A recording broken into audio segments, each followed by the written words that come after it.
New efforts to save one of the most historical sites in North Sacramento from getting torn down.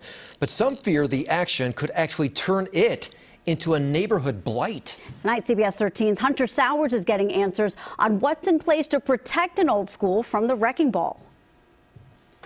The North Sacramento School along Dixie Ann Avenue has been a fixture in this community since 1915. It's such an important structure in the neighborhood. The Spanish colonial-style campus features an old bell tower and auditorium that served as a meeting spot for generations. It was one of the earliest civic buildings of this community. Historians say a century ago, the school was actually promoted as a reason to move to the neighborhood. They used the school as a way to attract families with children to move up to the area. But for the last 15 years, it has sat vacant, boarded up, and falling into disrepair. It's definitely showing signs of wear and tear. The site is owned by the Twin Rivers School District, which has listed it as surplus property. They put the building up for sale, and there was a potential buyer, and the first thing the buyer did was file for a demolition permit. That prompted neighbors, along with the group Preservation Sacramento, to get the school listed on the local, state, and national register of historic places. But some business leaders expressed concern about the historic designation,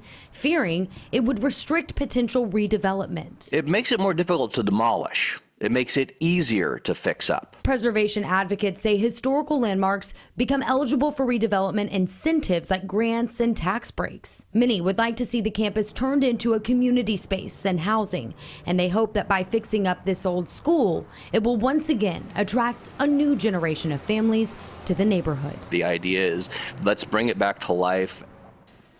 Now, preservation advocates are also hoping to raise more money to fix historical properties like this by adding a fee to new building permits.